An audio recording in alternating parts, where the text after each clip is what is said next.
93.5 red FM पे एक कहानी ऐसी भी सीजन 2 प्रवीण के साथ। आरिफ शाम की फिजिक्स बैच को पढ़ा रहा था। अकेले रहने वाले प्राइवेट ट्यूटर आरिफ की जिंदगी बच्चों के बीच ही कटती थी। 10th तक के सारे सब्जेक्ट्स पढ़ाना और 11th-12th को फिजिक्स और मैथ्स, कुछ को घर जाके और कुछ को अपने घर पे। बस ऐसे ही उसकी रोजी रोटी चलती थी और वो पढ़ाता भी बहुत ही अच्छा था। आरिफ ने बच्चों से एक सवाल बोर्ड पर लिखा और पूछता हुआ ही बच्चों की ओर पलटा। सो कौन बताएगा न्यूटन्स थर्ड लॉ? जवाब में उसको मिली एक आवाज और एक स्टूडेंट की चीख।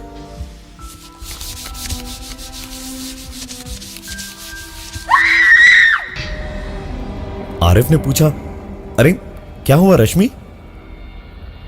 आरिफ ने देखा कि सब के सभी दीवार पर बने ब्लैक बोर्ड को ऐसी डरी हुई नजरों से देखने लगे थे जैसे पता नहीं क्या था वहां पे। पलट के आरिफ ने देखा तो उसके भी होश का ठिकाना नहीं रहा, क्योंकि उसका अभी अभी लिखा हुआ सवाल अब ब्लैक बोर्ड पर नहीं था। सबसे पीछे बैठा वरुण तो उठ के भाग ही गया। आरिफ ने भी देखा कि फिलहाल पढ़ाने का कोई मतलब नहीं था। उसने सबको जाने के लिए कह दिया। एक बार जब सारे बच्चे निकल गए तब कहीं जाकर आरिफ खुद वहां से हटा। उसने कमरे को बंद करना ही बेहतर समझा। आरिफ दरवाजे को बंद करने जा ही रहा था जब एक आवाज अंदर से आई।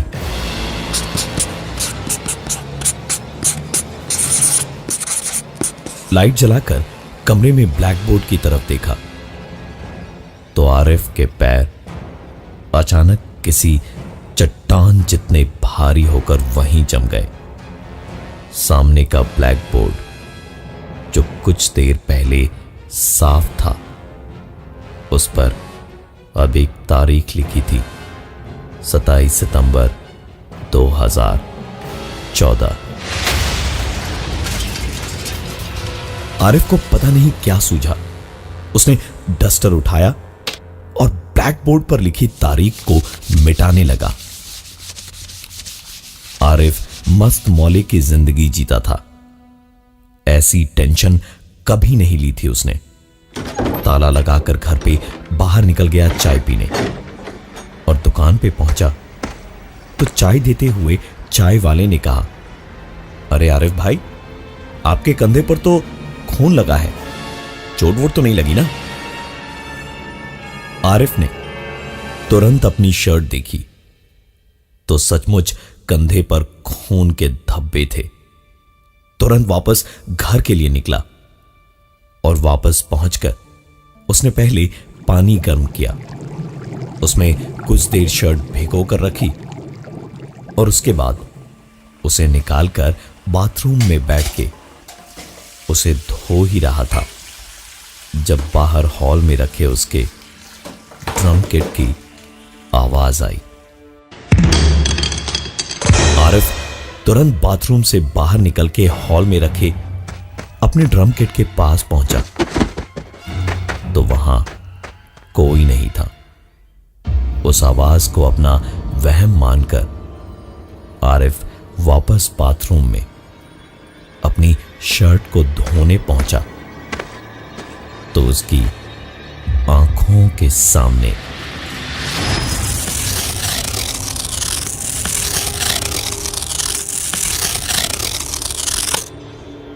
उसकी शर्ट कॉलर से लेकर पीठ तक धीमे धीमे फटते हुए 2 टुकड़ों में बट गई। आरिफ तो क्या, वहां अब कोई नहीं रुक सकता था।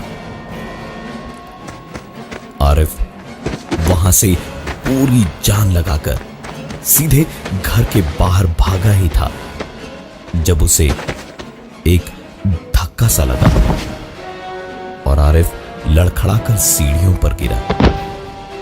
चोट लगने के बावजूद आरिफ भागता गया और अपने दोस्त मनीष के घर पहुंचा। हांफते हांफते उसने अपने दोस्त मनीष को सारी बात बताई। मनीष ने आरिफ को रात वहीं गुजारने को कहा और साथ ही किसी सत्येंद्र के बारे में बताया जो ऐसे मामलों में लोगों की मदद करते हैं। अगले ही दिन आरिफ को लेकर मनीष सीधे सत्येंद्र जी के पास पहुंचा और वो सारी बात सुनने के बाद आरिफ के साथ जाने को तैयार हुए। जैसे जैसे दोनों आरिफ के घर के दरवाजे के करीब पहुंच रहे थे, वैसे वैसे आरिफ का दिल बैठता जा रहा था और उसके साथ आए सत्येंद्र जी के चेहरे पर फिक्र साफ दिखाई दे रही थी। लेकिन दरवाजे पर पहुंचकर आरिफ ने जैसे ही चाबी निकाली, उसका हाथ पकड़कर सत्येंद्र जी ने उसे रोक लिया और दरवाजे के ठीक बाहर खड़े होकर किसी जानवर की तरह उन्होंने अपने सर को हवा में उठाया और 2-3 तेज सांसें ली, जैसे कोई जानवर सूंघता है अपने शिकार को।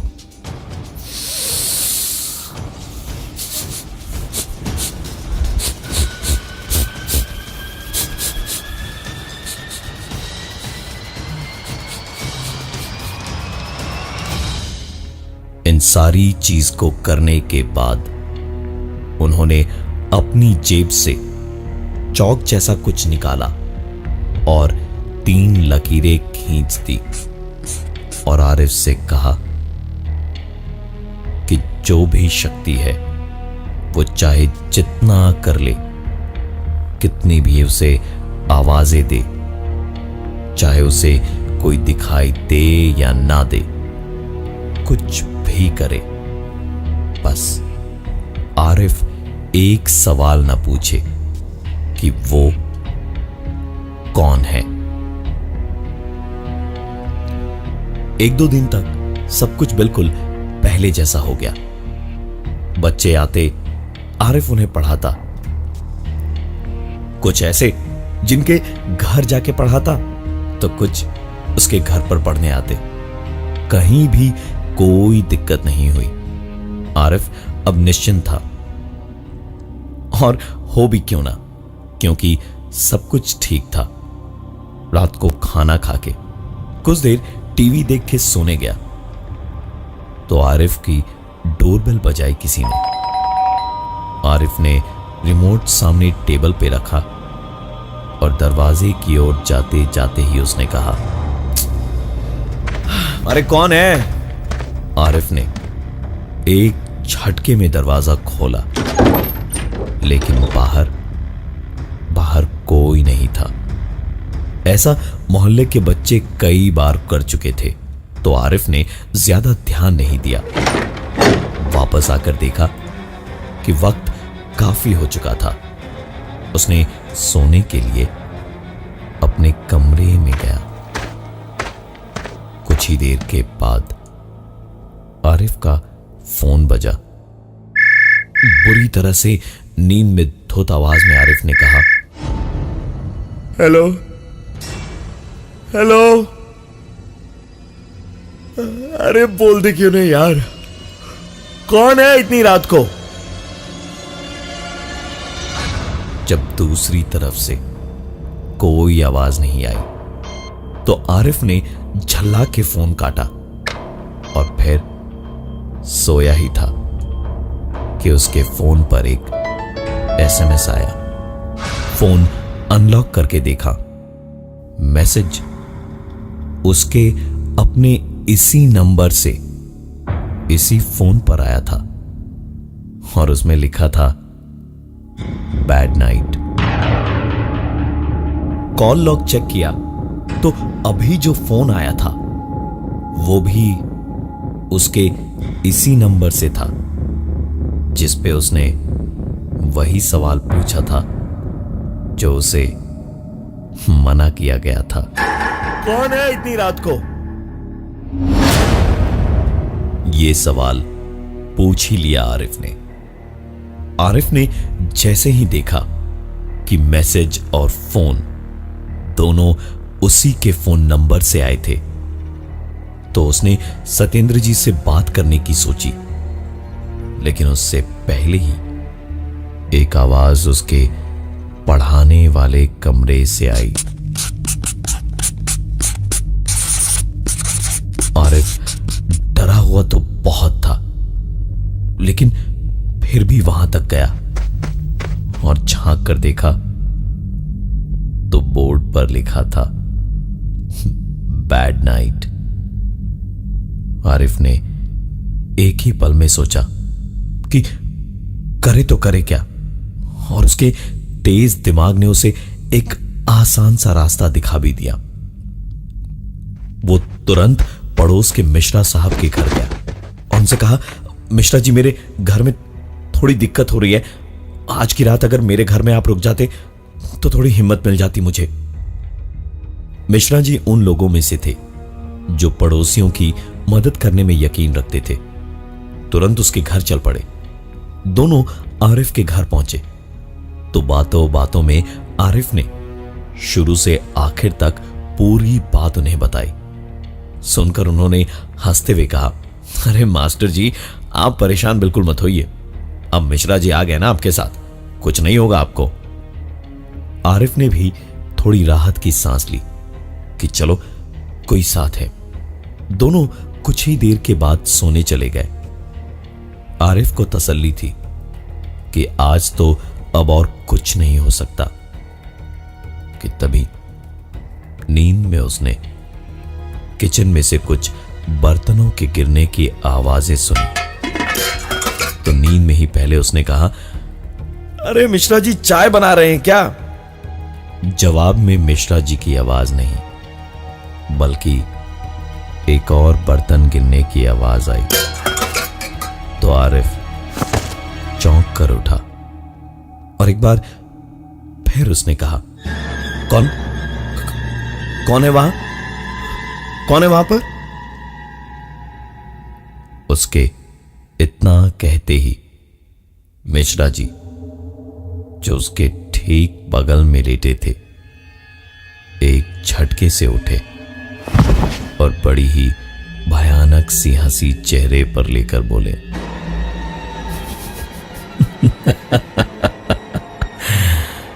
जो एक सवाल पूछने से मना किया गया था वही सवाल बार बार क्यों पूछ रहे हो? लगता है जान प्यारी नहीं है तुम्हें। आरिफ जान बचाने को बिस्तर से कूदकर किसी चीते की तरह दरवाजे की ओर भागा और अपने घर के दरवाजे तक वो तकरीबन 5 ही सेकंड में पहुंच गया। आजादी और जिंदगी बस दरवाजे के बाहर निकलते ही उसके अपने थे। दरवाजा बस 2 ही कदम दूर था उसके, और दरवाजे को खोलकर जैसे ही उसने अपना एक कदम बाहर रखने को बढ़ाया कि हवा में ही उसे किसी ने बालों से पकड़कर इतनी जोर से सर के बल पटका कि उसकी आंखों के आगे अंधेरा सा छाने लगा।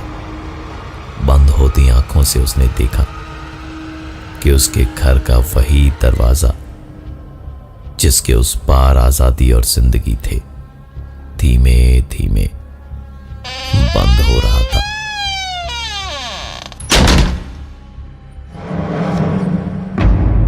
दरवाजे को अपनी आंखों के सामने बंद देखकर बुरी तरह जख्मी हालत में आरिफ उठ के बस बैठ गया और दिल ही दिल में सोचता रहा कि कुछ ना हो उसके साथ, लेकिन होनी को कुछ और ही मंजूर था। उसे जैसे किसी ने बालों से पकड़ के खींच कर उठाया और सामने पड़ी एक कुर्सी पर बैठा दिया। और उसके बाद एक सवाल उसके कानों में गूंजा। कानों पे सबसे ज्यादा चोट कहाँ लगती है, बताइए ना सर। आरिफ ने रोते रोते कहा, ईयरलोब, जहां पर लड़कियां अपना कान छिदवाती है। उस आवाज ने कहा, सही जवाब। और इतना कहते ही ऐसा लगा जैसे उसे लकड़ी की स्केल से कान पर किसी ने 2 बार जोर जोर से मारा। उस आवाज ने फिर से कहा, सबसे मजबूत हड्डी कौन सी होती है इंसान की? आरिफ इस बार नहीं बोला, वो बस रोता रहा। जवाब ना मिलने पर सजा तो टीचर साहब को मिलनी ही थी।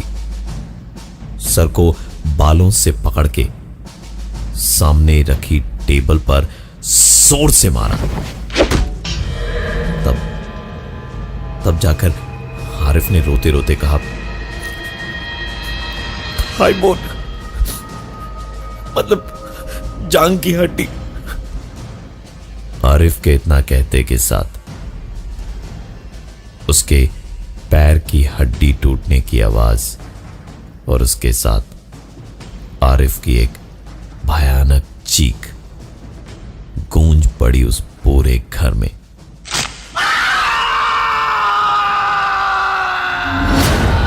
आरिफ पैर हिलाना तो दूर, खुद भी नहीं हिल पा रहा था। तब उसके कानों में एक और आवाज आई, अंग्रेजों के जुल्म से भारत 1947 में आजाद हुआ और मैं तेरे जैसे शैतान को आज आजाद कर दूंगी। तभी एक अजीब चीज हुई। आरिफ का फोन बजा। उसी की एक स्टूडेंट की मां का फोन था ये। आरिफ और ज्यादा घबरा गया था। फोन उठाने पर उसे आवाज आई, सर माफ कीजिएगा, मेरी बेटी की वजह से आपको दिक्कत हुई। मैंने अपनी बेटी को बहुत डांटा है, आइंदा वो ऐसे कभी नहीं करेगी। आप कल से टाइम पे आइए, मैं देखती हूँ ये लड़की कैसे आपको तंग करती है। फोन मानसी की मां का था, लेकिन मानसी को उन्होंने ढूंढा कैसे? और ढूंढा भी तो वो जिंदा कैसे थी? दरअसल आरिफ मानसी को घर जाकर पढ़ाया करता था। उसके 10th के एग्जाम्स आ रहे थे और तकरीबन 5-6 दिन पहले जब आरिफ उसे पढ़ाने गया तो घर पर कोई नहीं था। मानसी बहुत ही मासूम सी बच्ची थी। आरिफ की नीयत पता नहीं कब और कैसे खराब हो गई। हाथापाई में मानसी भागने को हुई तो सीढ़ियों से गिर पड़ी और उसे काफी गहरी चोटें आईं। आरिफ ने जब उसकी धड़कन देखी तो पता चला कि वो मर चुकी थी। आरिफ ने मानसी की लाश को उसके घर के पीछे के गार्डन में दफना दिया और वहां से भाग आया। जब मानसी की मां का उसके पास फोन आया तो उसने कहा कि मैं तो आज आपके घर गया ही नहीं था। आरिफ ने मानसी को मारकर अपने हाथों से दफनाया था और इस वक्त वो यही सोच रहा था कि मानसी की मां ने फोन करके उससे क्यों कहा कि मानसी जिंदा है और वो उसे तंग नहीं करेगी। आरिफ इन सारी बातों को सोच ही रहा था जब दोबारा उसे ब्लैक बोर्ड पर किसी के लिखने की आवाज सुनाई दी। पलट कर देखा तो सामने ब्लैक बोर्ड पर लिखा था, क्लास डिसमिस्ड। आरिफ उस लिखावट को देख ही रहा था जब वो पुराने जमाने की भारी भरकम लकड़ी की अलमारी धीमे धीमे झुकी।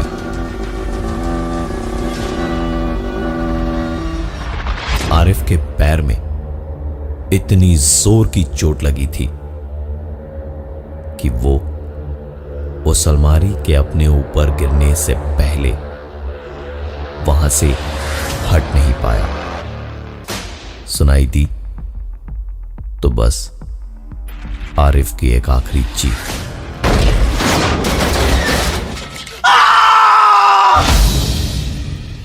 मैं हूं प्रवीण और ये थी आज की एक कहानी ऐसी भी। 93.5 रेड एफएम पे एक कहानी ऐसी भी सीजन 2 प्रवीण के साथ।